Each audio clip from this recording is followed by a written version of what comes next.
de l'été qui est bien installé. Je suis Delphine Zanelli. Bienvenue dans le podcast L'entreprise de demain, un podcast que j'ai créé il y a 4 ans pour comprendre comment conjuguer impact et performance. Bienvenue dans la capsule d'été. J'y interviewe auditrices et auditeurs, podcastrices et podcasteurs, sur un thème, une thématique qu'ils ont choisi, eu envie de partager. Ça permet de vous faire connaître des podcasts, des personnalités, et aussi de varier les sujets, puisque chacun vient avec sa sensibilité. J'ai pris beaucoup de plaisir à échanger avec eux. Je pense que vous allez vous régaler. Et eux, ils ont fait preuve d'audace en passant derrière le micro. C'était pas facile pour tous. Alors pensez à les féliciter, les encourager, les remercier.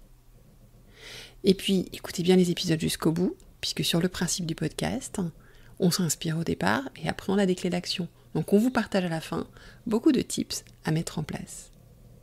Et puis là, vous êtes peut-être allongé sur un transat, ou en train de faire du vélo, mais bon, bientôt ça va être l'heure peut-être du rosé, ou du mocktail. Sachez que pour moi, mon rosé ou mon mocktail, ça serait que vous mettiez une note sur Apple Podcast ou sur Spotify et un commentaire. Ça m'est extrêmement utile, ça me permet de faire connaître le podcast. Recommandez-le aussi. Et puis, si vous avez envie d'intégrer, de rencontrer la communauté des auditeurs et des auditrices, alors il y a ceux que vous entendez là, mais il y a tous ceux qui ne pouvaient pas passer au micro cet été, et beaucoup d'autres managers et dirigeants d'entreprises, eh bien sachez que je prévois une rencontre physique à Paris, mi-octobre. Par contre, comme j'ai pas pu louer le Stade de France, pour que ça soit gratuit, eh bien je vais avoir un nombre de places limité. De ce fait, j'ai choisi de privilégier l'inscription via la newsletter que je lance à la rentrée tout début septembre. Donc si ça vous intéresse et que vous ne voulez pas manquer l'occasion de venir, inscrivez-vous dès maintenant à la newsletter. C'est sur mon site www.l'entreprisededemain.com. Je vous mets le lien dans les notes de l'épisode. Et comme ça, on se voit en octobre. Je vous souhaite une bonne écoute. N'oubliez pas d'aller jusqu'à la fin. Et à très vite. Bonjour Léa. Bonjour Delphine. Alors, je suis contente de t'avoir aujourd'hui sur le podcast. Ben, moi Léa, aussi. tu es podcasteuse, mais je ne vais pas en dire plus, je vais te laisser te présenter toi-même. Super. Mais alors déjà, Delphine, merci beaucoup pour ton invitation. Je suis ravie de venir échanger à propos de ce sujet que j'adore. On en parlera juste après ensemble. Donc pour me présenter, moi je suis Léa Audrin. Je suis formatrice et coach en transition de carrière et en futur du travail, c'est-à-dire que j'aide les individus à cheminer dans leur vie professionnelle en comprenant quelles sont les mutations du monde du travail et comment faire des choix de carrière éclairés. Et je suis aussi podcasteuse, comme tu l'as dit, donc je suis la créatrice et l'hôte du podcast Le Tilt. Et donc, je parle de toutes ces thématiques depuis presque 2 ans et demi maintenant. Donc voilà, tous les mois, je partage plusieurs interviews avec des invités inspirants, inspirés sur le bien-être au travail, la transition de carrière et le futur du travail. Voilà. D'accord, donc je mettrai bien sûr les liens vers ton podcast dans les notes de l'épisode. Alors Super. Léa, quelle est la conviction que tu voulais partager avec nous aujourd'hui? Eh ben, j'avais envie de partager avec toi, de faire en fait un petit éloge de la pause. Mmh, On parle beaucoup, beaucoup de productivité oui, et moi j'ai envie de prendre un peu le contre-pied de tout ça et de questionner un peu la place de la pause au final dans tout ce monde de productivité, de faire toujours plus, etc. alors qu'est-ce que tu appelles la pause? Enfin, je Alors sais ce que c'est, justement, mais donc la pause en fait c'est vraiment le moment où on va venir arrêter de produire des choses. On va venir vraiment prendre un step back sur tout ce qu'on est en train de faire, tout ce qu'on est en train de produire, pour pouvoir se régénérer, pour pouvoir prendre du recul, pour pouvoir au final mieux avancer par la suite, quoi. d'accord. Et du coup, comment est-ce que tu nous conseilles de alors d'abord, pourquoi c'est important pour toi? Et ensuite, comment Mhm. tu nous le conseilles de faire? Comment tu nous conseilles de Alors, le faire? À quel ouais. rythme? À quel moment? Alors pourquoi c'est important pour moi? Parce que je pense qu'on a tous été déjà dans ce cas de figure-là. On s'est levé un matin et on s'est dit: «Là, c'est trop. Là, je suis sous l'eau, j'en peux plus, la charge des choses à faire, pour la journée, pour la semaine, pour le mois à venir, il est trop important. Je vais jamais, réussir à tenir le cap». Est-ce que ça t'est déjà arrivé toi, Delphine? Bien sûr, plein de fois. Donc j'invite nos auditeurs à se questionner. Est-ce que ça vous est déjà arrivé? Puis, Et là, vous nous écoutez peut-être, enfin, pendant vos congés ou autres, j'imagine que peut-être avant de partir, ou si vous n'êtes pas encore partis, ça a dû vous arriver aussi. c'est clair. On les laissera nous dire. Donc voilà, en fait, vraiment, ce sujet de la pause, il est arrivé, déjà d'un constat, personnel et puis, quand j'ai commencé à en parler autour de moi, vraiment, je me suis rendu compte que tout le monde était déjà passé, par cette phase, de surcharge, en fait, de travail. Donc j'ai commencé à faire des recherches, en fait, sur le sur le sujet de la pause. Hem Et déjà, mon premier constat, c'était qu'en fait, la productivité, elle est hyper, hyper valorisée tout le temps, tu vois? Mmh. Hem, on nous demande, enfin, quand on se présente, on te demande toujours, qu'est-ce que tu fais dans la vie? Pas qui tu es, ce qui fait que tu es une personne Ouais. singulière et cetera. On te demande vraiment ce que tu produis. Donc déjà, de base, c'est pas hyper, c'est pas très induit qu'on a le droit de ne pas faire des choses, tu vois? Ouais, Hem tout à fait. Donc voilà, donc je me suis dit, en fait, qu'il y avait une erreur de départ, qui était et tu me dis si tu es d'accord avec moi, mais quand on est dans des projets, qu'on aime, qu'on porte, tu vois, avec le cœur, on fait une erreur de base, en fait, de se dire: «Ben, comme je suis passionnée, comme c'est mon projet, comme il y a des enjeux qui me plaisent, ben, en fait, je suis inépuisable». Et je pense que toi comme moi, on a déjà vécu ce moment où on est à fond dans nos projets qu'on aime, qu'on adore, qu'on porterait, vraiment, très longtemps. Mais en fait, c'est plus possible, quoi. On a Mmh. besoin d'une pause. Donc voilà, en fait, c'est comme ça qu'est né, un peu mon intérêt pour le sujet de la pause. Et Heu du coup, c'est assez déculpabilisant. C'est-à-dire qu'en fait, c'est pas parce que, et ça, c'est un sujet auquel moi j'ai été confrontée déjà. C'est pas mmh parce qu'on a besoin de pause que ça veut dire qu'on est faible ou que Exactement. voilà, qu'on n'est pas au niveau, quoi. C'est ça, c'est ça. Et et puis je disais tout à l'heure, en fait, je trouve que dans la pause, il y a quand même des attributs, chouettes qu'on peut aller chercher aussi pour justement nourrir, les projets qu'on a envie de porter. Le premier, en fait, c'est que la pause, c'est vraiment un facteur clé pour aller, chercher plus de créativité et donc plus de, tu vois, d'innovation, d'idées nouvelles, de choses, à proposer, par la suite. Je vais te donner un exemple. Hem Enfin, pourquoi on a toujours nos meilleures idées sous la douche? J'y pensais. Ou en marchant ou en courant ou, Exactement. c'est vrai que ça vient souvent à des moments impromptus où notre cerveau est mis, entre guillemets «au repos» parce qu'en fait, il se repose pas, mais voilà. Ouais, Mais exactement. un point important que j'ai remarqué, c'est que les meilleures idées te viennent sous la douche quand tu t'es posé la question. En Mmh. fait, je trouve qu'il y a un truc assez puissant, par rapport à ton cerveau sur ces Mmh mh. pauses. Parce que, par exemple, rien que la soirée est une pause, hein. Ça veut dire arrêter, même si on n'a pas fini, savoir couper, savoir faire autre chose avant de dormir, c'est une pause. Mmh. Et avant de dormir ou avant de faire cette pause, se poser une question à laquelle on cherche la réponse. Ouais. Par exemple, se dire: «Qu'est-ce que je fais sur tel sujet?» et cetera. Et la poser juste à son cerveau.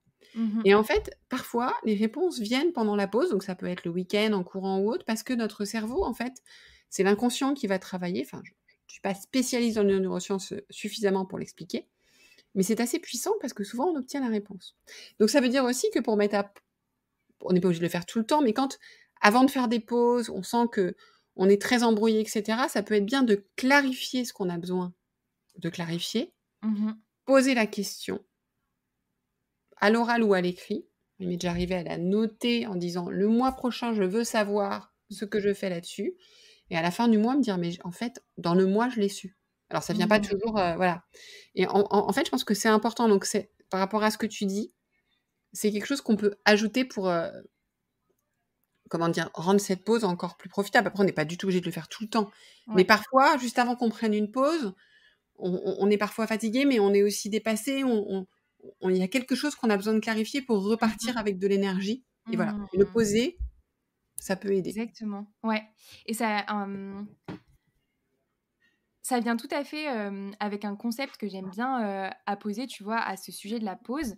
C'est moi, je fais souvent la métaphore de la posture Shavasana en Mmh. yoga Est-ce que tu connais ou pas? Bien sûr. OK. Donc Alors pour nos auditeurs, peut-être expliquer? ouais, tout à fait. Peut-être qu'on a des gens, qui ne sont pas encore, yogis ou pas du Exactement. tout, yogis, dans nos auditeurs. En fait, le shavasana, c'est la posture qu'on fait, à la fin de chaque pratique. Donc en fait, on vient se mettre en position du cadavre, comme ça, c'est plus simple pour visualiser. On se met en fait, à même le sol, juste allongé, les yeux fermés, les bras et les jambes, légèrement écartées et l'idée en fait du shavasana, c'est déjà, ce qui est important de dire, c'est que dans chaque pratique de yoga, le shavasana est considéré comme la posture la plus importante de la pratique. Mmh. Même si on a fait des pirouettes dans tous les sens pendant 1 heure, celle qui est la plus importante, c'est le shavasana à la fin. Et en fait, l'idée du shavasana, c'est que notre cerveau, notre corps va venir intégrer tout ce qu'on a appris, tout ce qu'on a expérimenté pendant la pratique. Et en fait, la pause, c'est un peu le shavasana des entrepreneurs, des travailleurs, de tous les gens qui produisent des choses au quotidien. C'est qu'il y a un temps pour faire, il y a un temps pour expérimenter, et puis il y a aussi un temps pour laisser intégrer, pour pouvoir mieux repartir derrière, plus aligné, en fait. Exactement. Ouais, c'est exactement ça et du coup, on fait retomber absolument tout ce qui s'est passé. Ouais, voilà. Merci. Bah, écoute, D'autres choses que tu voulais partager avec nous autour de cette pause? ouais, il y a aussi un aspect à la pause que je trouve intéressant, c'est que ça permet de rester concurrentiel, en fait. Parce que quand on travaille H24, 7 jours sur 7, je grossis le trait, mais qu'on tend à ça, en fait, c'est un peu comme si on épuisait nos ressources, on épuise nos outils. Et Mmh. ben, le jour où on n'a plus le bon outil, le jour où on n'a plus les bonnes ressources, ben, en fait, on n'est pas capable de produire aussi bien que le concurrent qui, lui, a Ouais, les outils affûtés, qui, lui, ben, se permet des moments off pour pouvoir mieux observer la concurrence, etc.